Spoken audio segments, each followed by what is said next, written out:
Jets head coach Robert Saleh leading his team into Gillette Stadium, and there is one of the finest defensive players in the National Football League, Quinnen Williams. That is the site for today's Jets-Patriots battle. The Jets taking on a longtime adversary with a lot at stake. Welcome into Pregame Central, presented by Bud Light. Eric Allen with Quincy Anunwa. We're going to bring in Anthony Beck in just a moment. We'll also go to the stadium and check in with Ethan Greenberg and Caroline Hendershot. Let's start here, Q. The last time the Jets beat the Patriots in the regular season, December 27th, 2015, you were part of that team. Now this Jets team intent on writing their own history. Yeah, and hopefully they have a better ending than we had that year. I think that was a great year. We had a lot of talent on that team. I'm looking forward to see what this talent does, because this talent is way different from that talent, right? It's a younger team, more energy, more exuberance. So we're really going to see what they can bring to this year. Quincy Anunwa had 2 catches in that game for 69 yards. Not bad in terms of yards per reception. Okay, let's bring in Anthony Beck. AB, so great to see the head coach of the St. Louis Battlehawks. You're in Ames, Iowa this morning. Watched Iowa State and your son yesterday afternoon, of course. But let's talk some Jets football, shall we? The last time the Jets won the AFC East, you were a member of that team back in 2002. I'll tell you what, Anthony, if the Jets win today in New England, they will be in first place in the division after 10 games. Yeah, it's been a remarkable season. Think about this entire roster last year with this team and where they were and what that team was on the field when they were there in the Patriots when they played last season. It's a completely restructured team, especially on defense.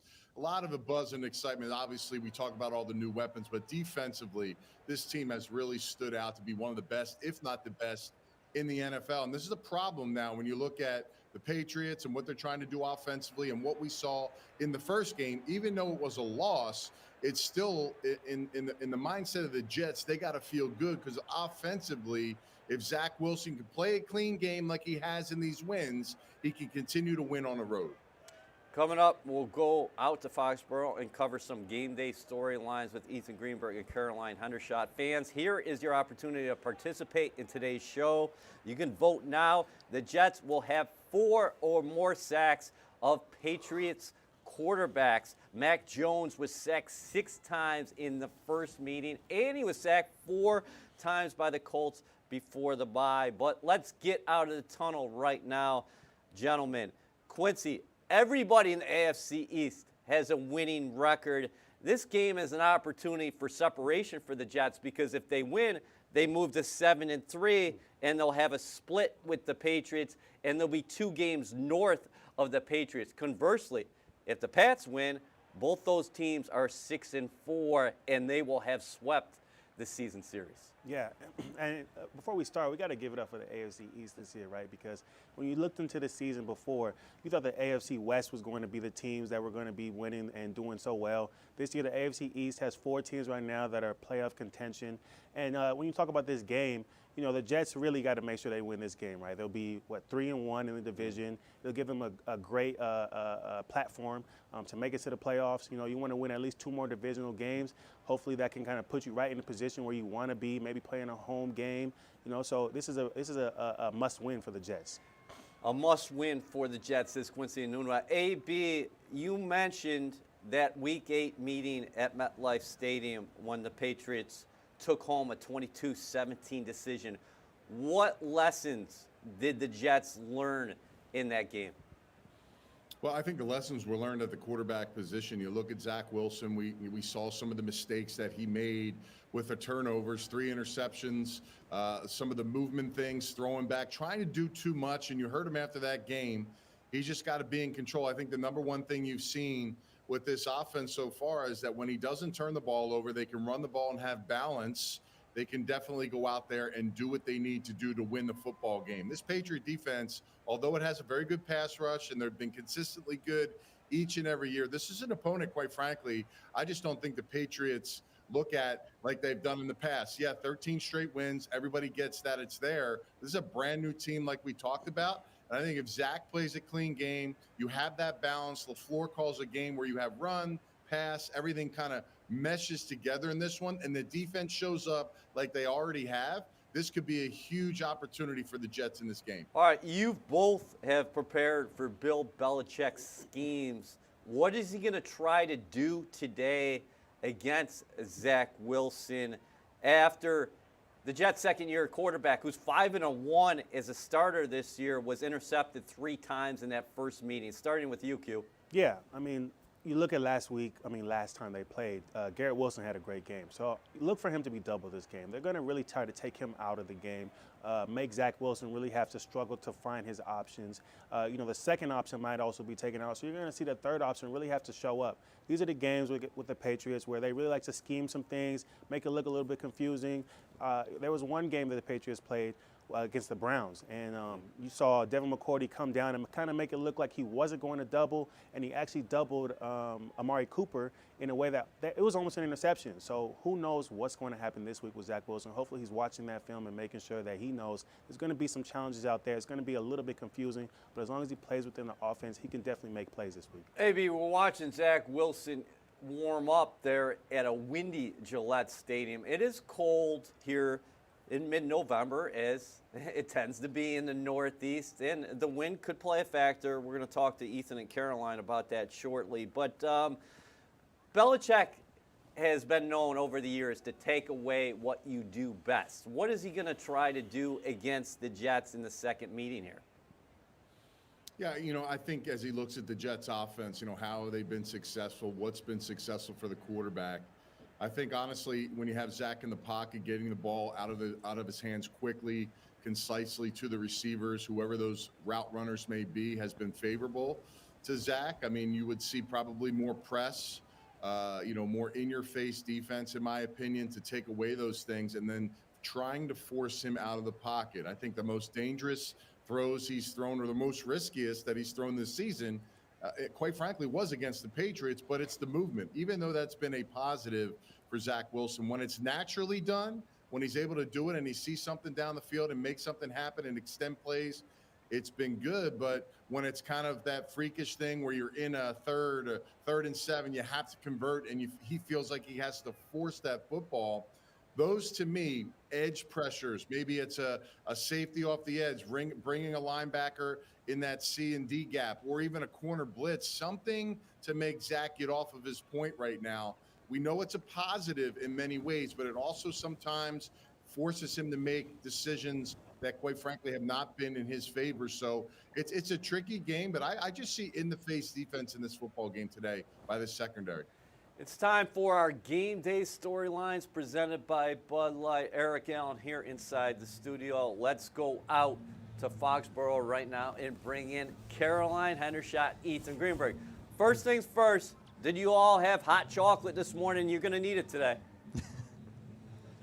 I did not have hot chocolate, but yes, we are going to need it. The real feel here today is 29 degrees, and there's going to be wind gusts up to 31 miles per hour. So, yeah, I'm gearing up for a cold game. Yeah, I'm really have a little bit of regret because I didn't even think about hot chocolate. I would have loved a peppermint hot chocolate this morning. Instead, I didn't. I just went with high-quality H2O, and here we are. Okay, so let's start here. What's the landscape for the Jets at the wide receiver position?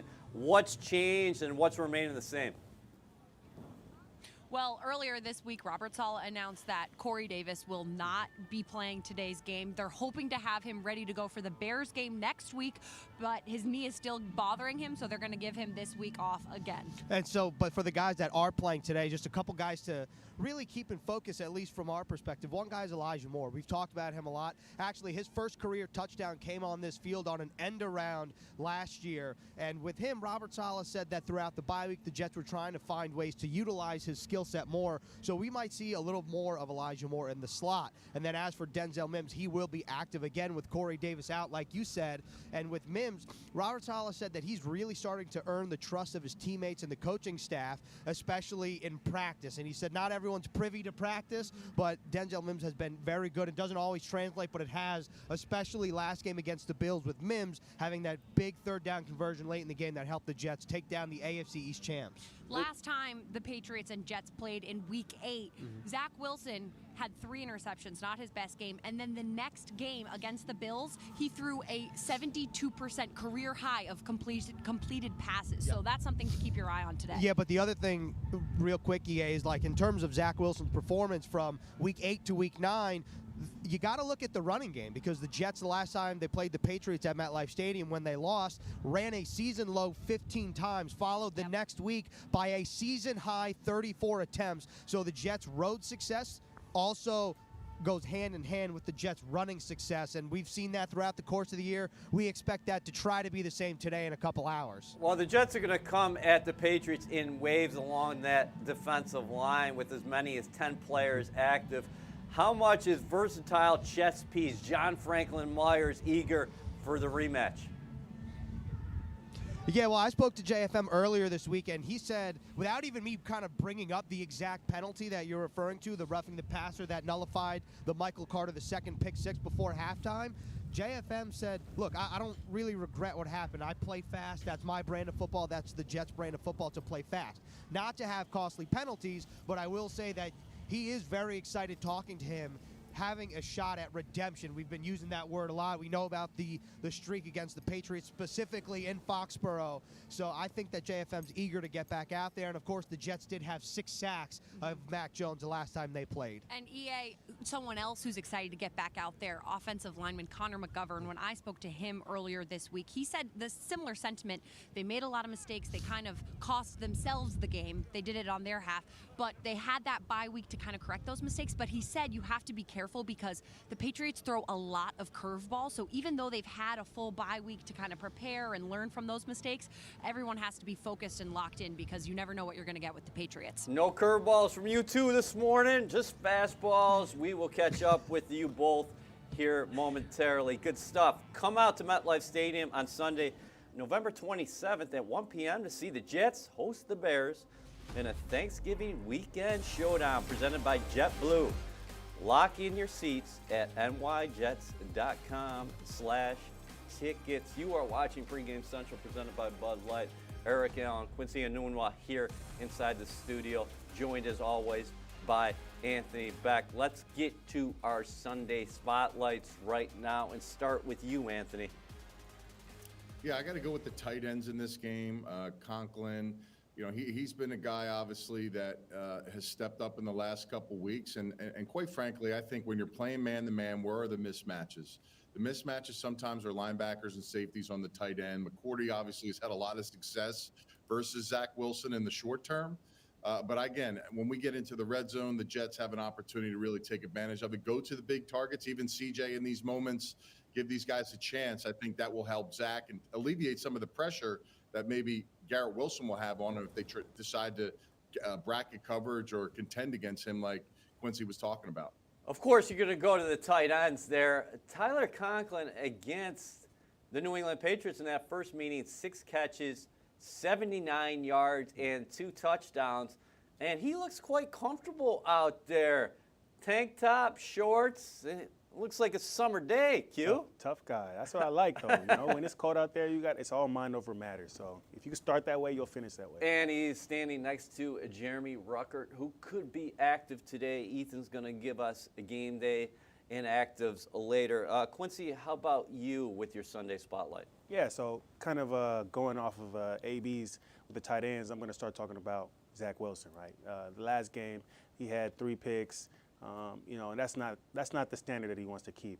And this Patriots secondary is going to be super confident. They're going to know, like, okay, going into this game, we know what we did last week, so we just got to continue to do that same thing. And I think Zach Wilson is going to know that, and he's going to change a little bit of his approach. You saw against the Bills, he wasn't as erratic, right? Like when he was scrambling outside of the pocket, it was a little more focused. It was a little more inside of the offense. And so you're going to see that this week, I feel. He's going to try to limit the turnovers, make sure he's going to his first, second, third read, and if he doesn't have it, throwing the ball away. So I think for me, I really want to see him just continue to mature, continue to improve. That Patriots game wasn't where he wants to be, and I think that he knows that, and he's continuing to get better. All right, we got to find out who's got the shirt off. I can't tell because the hat is on, but one Jet is out there braving the elements with his shirt off. That's not Zach Wilson. We saw Tyler Conklin out there before with the tank on. Strevler has the tank on. We're hearing from technical director Matt Sitkoff that could be Jet safety Will Parks going no shirt. What do you think about that, Q? So when we were at Nebraska, that was actually a common thing. Like I said, mind over matter. When you go out there and you can do that, you mentally put yourself in a position to know that this is going to be cold, but I don't care. I'm going to perform regardless. You mentioned Zach Wilson, of course, and Caroline articulated this before. 72% against the Bills was his completion percentage, passer rating of 101.1. He did have a career high, 355 yards passing against the Patriots in Week 8. The guy he has to really pay attention to, Devin McCourty. McCourty had 2 interceptions in that first meeting. He's tied with Harrison Smith of the Vikings for most interceptions among all active players with 33. And he's a veteran. He's one of those guys, you'll probably see him in the hall. I mean, the guy's been a symbol of consistency with the Patriots. He's been there for so long, and he continues to perform. For him to have gotten 2 interceptions against against the Jets that game, it just shows that he's still doing his film study. There is Will Parks. He's not at the beach. He definitely is in New England, but he's ready to roll, getting warmed up for each his own. My spotlight today is going to be Ramondre Stevenson of the Patriots, very impressive running back, and C.J. Mosley, the Jets' Mike linebacker, the heartbeat of the defense. Ramondre Stevenson had 4.4 yards a carry in these teams' first meeting. He also had 7 catches out of the backfield for 72 yards, 143 total yards. So far this season, he's been getting targeted more in the pass game as the season has progressed. A very impressive running back. He's averaging 4.8 yards a carry. He's got 35 catches out of the backfield. C.J. Mosley for the Jets. He leads the team in tackles with 88. That is tied for 5th most in the National Football League. This is the highest number of his career through Week 9. Bill Belichick said of Mosley this week, Q, Mosley is as good as anyone we play against. That's a pretty good compliment. Definitely. And you're talking about a guy that when he first got here, he had the injuries. People didn't know what was going to happen. He's just continuing to improve and get better every year. For more on today's matchup between the Jets and the Patriots, here is Jets head coach Robert Saleh. With Buffalo so well coached, they got great defense, great offense. The quarterback is incredible. They're very talented. Miami is just explosive and so fast, especially on offense. And then defensively, different style of defense than Buffalo, in that they're much more aggressive with regards to pressuring. And then you have New England, who's just so disciplined and so smart in the way they play their schemes. And they get you in all 3 phases. There isn't a play that they take for granted in how they operate. Just every game just kind of brings its own unique challenge to it. The Jets Game Day with Robert Saleh airs weekly at 7:30 a.m. on CBS 2 here in New York, and the archive is available right now on NewYorkJets.com and our YouTube page. You can jump over there if you want to after we're done here. Eric Allen, Quincy Anunwa in the studio. You are watching Pregame Central, presented by Bud Light. There is the AFC standings at this point. The Chiefs on top of the AFC West. You have the Miami Dolphins right now atop the AFC East, but the Jets could vault into that position by this evening with a win over the Patriots. In fact, if the season ended today, which it doesn't, everybody in the AFC East would make the postseason. That's all on the table right now. Entering Week 11.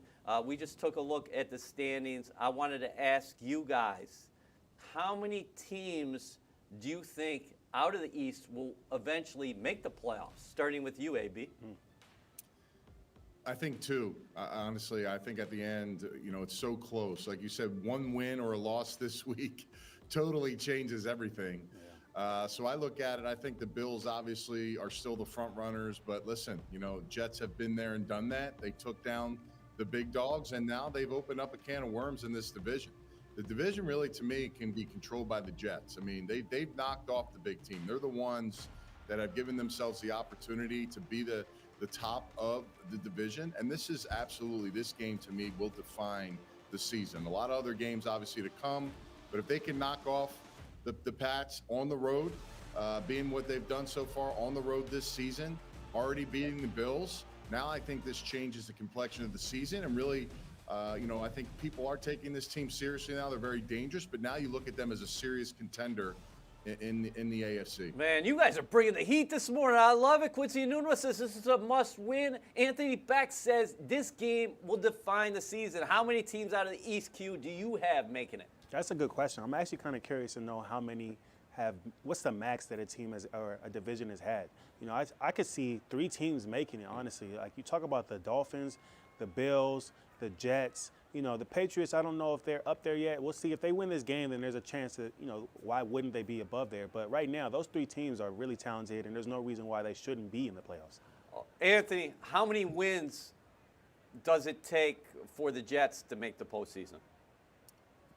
Oof. Well, again, you saw the kind of the clump and lump of all the teams there and where they're at. I would say 11 for sure guarantees you're in for 100%. 10 always gets a little messy. We've seen teams now, right, in the past that have had 11 wins and didn't get in. So Patriots, I believe, are one of them. So, I mean, I would say this year, being the fact that it's such a close bunch, I just really believe 11 may win the division. This team's schedule now, the Jets, you look at it from top to bottom and what's remaining, you could get more than 11 if you really went out there and took care of business.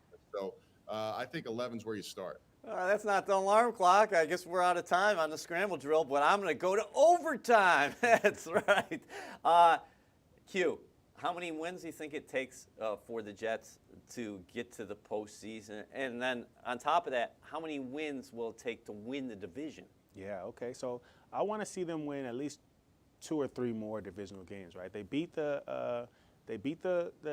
Dolphins. They beat the Bills, right? So maybe 1 or 2 more games there. They need to win this one, so that's about 3 games right there. So what did that put them at? 10-3? That would put them at 10. Yeah. So 10 wins is where I want to see them at. I think that'll give them a good opportunity to go into the playoffs. They'll be above just about every other team, and that's a great spot to be. Okay, finally, I just wanted to ask you both. Anthony, give me a team in the AFC East that you think will disappoint down the stretch or surprise.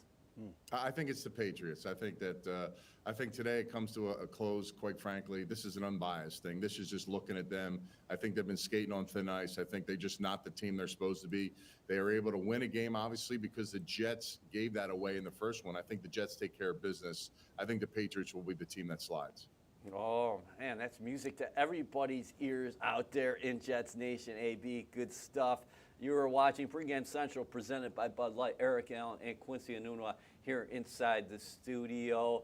Let's bring everybody back as we look at the leaderboard. Here is the latest leaderboard for All In, or not today. Quincy Anunua, the rookie, 7-2, Q. Anthony Beck, the head coach of the St. Louis Battlehawks. He's within striking distance. Ethan looking very proud being up there at 5-4. The fans, I think, are on a 4-game win streak, which is really something else. Myself and Caroline both look good in our photos. That's about all I can say there, okay?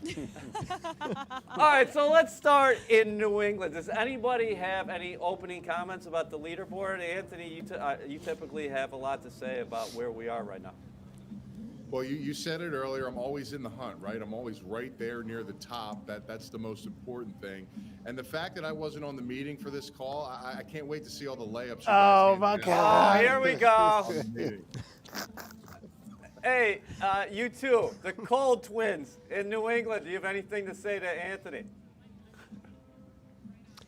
I don't know what he said, but because we can't hear him, but I'm sure it was very witty. And knowing Anthony Becht, it was a little snippy too. Yes. And I'm here for it because there needs to be a little more hate in sports, and we're here for it. I appreciate Anthony every week. You're at the right spot And if you're it's talking windy. about more hate in sports. All right, let's start with Caroline then. Caroline, the Patriots will score a Yes. first quarter touchdown this afternoon against the Jets. They don't have one so far this season. Listen, we all know my luck with this game. We all know how much I love to go all in. So let's just stay on brand. I'm Nice. going to go all in. I know our defense, the Jets defense, travels really well. You said it, EA, the Patriots don't have a first quarter touchdown yet this season. Knowing my luck, things will change. However, I'm going all in. I'm feeling confident because what else is there to feel? Death, taxes, and Caroline going all in. Woohoo! Caroline going all in with Mac Jones. Unbelievable. All right, Ethan. The Patriots Yes. have won 13 consecutive regular season games in the series with the Jets. The Jets will win today. I have 4 words. All in, next question. That's what I'm going with. Let's ride, EA. I'm ready. The tables are going to turn. I have a feeling I'm going all in. And I know our guy Tony Mancuso is watching this, and he knows what that means in terms of what's for dinner tonight. So I'll leave it at that. Can't say it because of sponsorship obligations. Oh, I think I know what you're talking about, too. And you said I think so. You said 4 words. I think that was like 34 words. Okay, Anthony. You know what? Wait. You know what's really funny? I said to Caroline what I was going to say, and I said, should I add something? And I said, I kind of don't want to because EA will say that was not, in fact, 4 words. But I made sure to take a pause to make sure that my 4 words came across as 4, and then added a little bonus statement, kind of like your overtime with the scramble drill. I figured a little bonus content. I told him not to. He never listens to me. He doesn't listen to anybody, I don't think, Caroline. Okay, Anthony. Garrett Wilson will lead the Jets in receptions and receiving yards this afternoon. Yeah, well, we talked about what Belichick will take away from this team, and I think Garrett is obviously a guy that you have to pinpoint. But here's the problem. Garrett Wilson is a guy that actually loves man-to-man coverage. He's a guy that can create separation. He's a guy that can get open regardless of the zone or man-to-man opportunities that he has. So you know what? Yeah, I'm all in on this one. I think Garrett Wilson goes off. I think a lot of players go off in this game. It's really up to Zach Wilson to deliver the ball to him and trust him that he'll be there. You know, we saw him early in the game with all the space and all the time. He started off such a torrid start to the season. I really think now you start leaning on this guy because even those contested catches, even if it's some kind of bracket coverage where they try to bring another DB in the defensive framework there, I still think he's a guy you got to feature and get the ball to in this game. Garrett Wilson is the only rookie receiver in the National Football League to have 3 games with at least 90 yards receiving, and one of those games came against the Patriots in their Week 8 meeting, these 2 clubs. Quincy, Zach Wilson, we've been talking a lot about him here this morning. He had 3 interceptions in the first meeting against the Pats. I should say, though, he's gone 4 games this year where he has not thrown an interception. He's 5-1 as a starter. Zach Wilson will have 0 interceptions today. Yeah, I'm going all in. But real quick, AB, at first when I saw his, I was like, that's a layup. But, you know, I thought about it a little bit, and it's not actually too bad because when you think about the defense, they'll probably try to take away Garrett Wilson. So if he does win this one, I will give you props because that's actually not a bad one to do. But with Zach Wilson, I'm going all in because I think that he's learned from his mistakes. Like you said, he's had 4 games where he's gone no interceptions. The guy is growing. He's maturing. When you watch his interviews, you can really tell and see the confidence that the guy has in his own abilities. He said nobody outside of the building knows what they're talking about. He knows what he's doing on this field. He's going to go out there and show everybody that that last game was a fluke. He was out there doing more than he needed to, and he's going to play within the offense and throw no interceptions this game. Okay, my all-in or not today. The Jets and the Patriots will combine for 40 points or more. Not today. This is going to be a low-scoring affair, and I think the Jets are actually going to win this game by double digits. So that speaks to how much I think the Jets defensively are going to dominate this game. Watch out for the special teams. It's a prideful group from the Jets, and they had it handed to them against Matthew Slater and company that first time out. I expect a rebound performance from the special teams. I think the Jets defense just has way too many answers for whatever the Patriots are going to be throwing against them today. If they can contain Stevenson, they're going to be all right, and watch out. They're going to get after Mac Jones, which leads us to the fans all in or not today. The Jets will have at least 4 sacks of Patriot quarterbacks. I don't have the vote in. Oh, there it is. 85% yes. So the fans, again, vote yes. The Jets will have at least 4 sacks of Patriots quarterbacks today. I see that happening as well because I think the Jets are going to get on the lead, and they are going to tee off against this offensive line. It is 11:30, so let's get back to Gillette right now. And here's Ethan with the game day inactives. All right, EA, here we go. The inactives: Joe Flacco, Corey Davis, Kenny Yeboah, Zonovan Bam Knight, Sheldon Rankins, Bryce Hall, and Tony Adams. And, of course, the practice squad call-ups, Connor McDermott and Tanzel Smart. And there you have it. Those are the inactives. Stuff. Enjoy the clam chowder up in the press box. Ethan, we will talk to you after the game. We will be here after the game for Jets Overtime, presented by SiriusXM. But thank you for watching another great installment of Pregame Central, presented by Bud Light. Q, you have the parting words for us today. Ooh, I don't have too much to say. I think that it's just, let's get a win, Jets. Big opportunity at hand for the Jets. If they do take down the Patriots, they will finish the evening in first place in the AFC East.